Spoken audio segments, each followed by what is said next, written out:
This is a 1970 Datsun 240Z, and it's no understatement to say that it changed the world.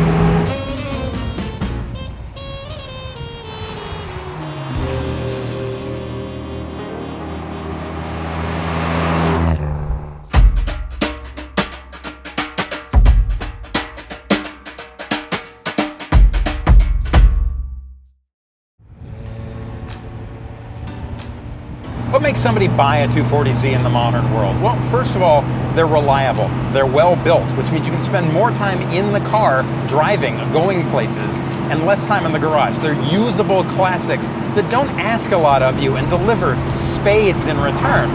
Second, it's stylish. It looks great.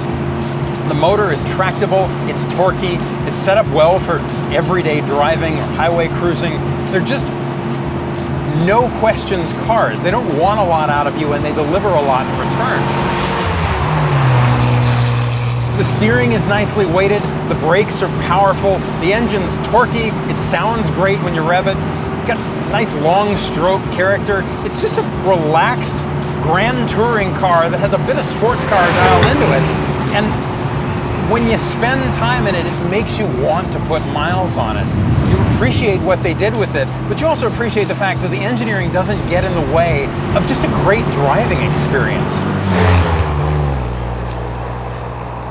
It's about 3/4 of the performance and appeal and vibe and feel of a Jaguar E-Type.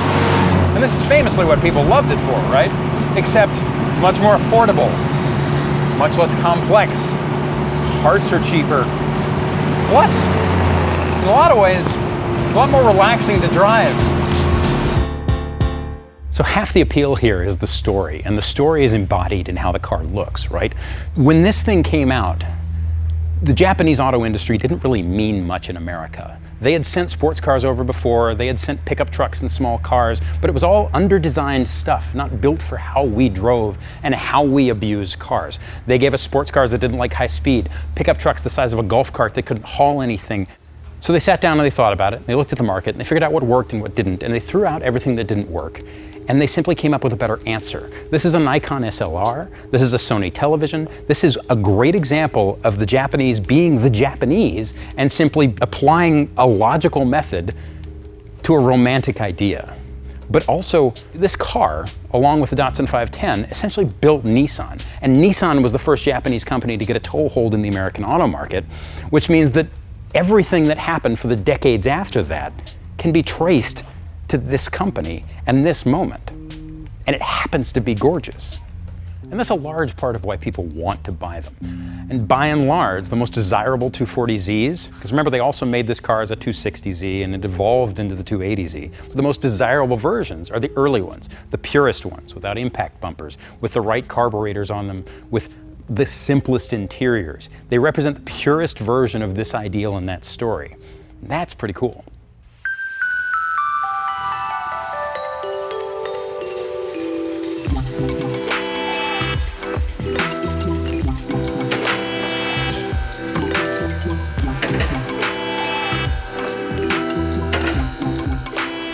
Any car of this period, but primarily any Japanese car of this period, you want to be on the hard lookout for rust.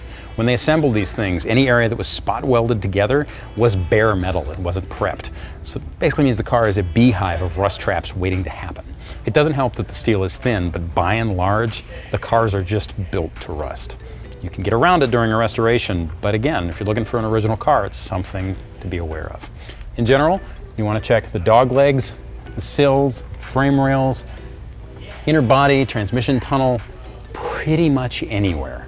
If it has a lip or it was spot welded together, it's probably going to hold water, and you know what that means. Finally, the other thing to think about is the gearbox. Those are Porsche-style steel synchros in there, which means they have a very soft shift feel. They don't like being rushed, but also if you don't match revs well and or don't treat the lever well and or get your clutch timing wrong, the synchronizers chew themselves up at a quicker rate than normal synchronizers do. A good 240 shouldn't be as rare as it is, but they are rare. All that means if you find a good one that's unmodified, maybe a 1 or 2 in our car, most of the factory stickers still under the hood, don't walk away from it because 1 or 2 things aren't right. If you are considering buying a Series 1 240Z because it's an affordable way to own a classic sports car, you might want to act on that instinct. These cars have been climbing steadily in value. A 1970 240Z in number 2, excellent condition, hovered in the mid-$20,000 range for almost a decade, until the mid-2010s when values spiked. As of January 2021, that value has climbed to almost $55,000. As always, values change over time, so please go to Hagerty.com/valuation tools in order to get the most detailed and up-to-date information.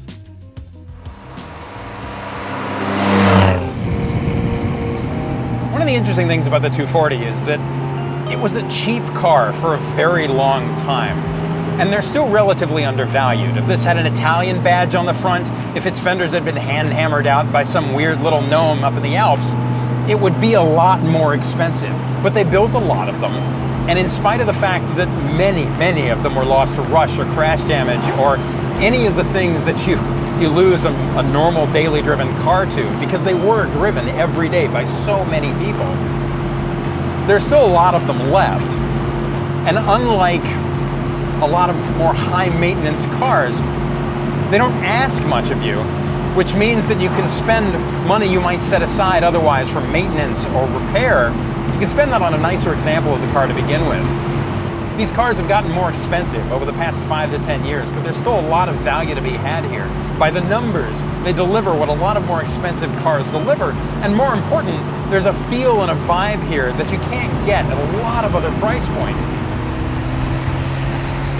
It's not uncommon for people to malign these things and focus on the aspects that weren't quite as expensively built as something like, say, a Jaguar or a Porsche in period. But that's part of what makes them so great, because they're egalitarian. Because of all that stuff, they were able to build more of them and sell them more affordably, and more people were able to enjoy them.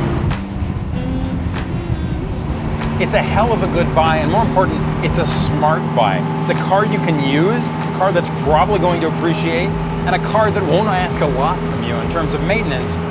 You can put miles on it and get behind the wheel. That's kind of why we buy these things in the first place, right?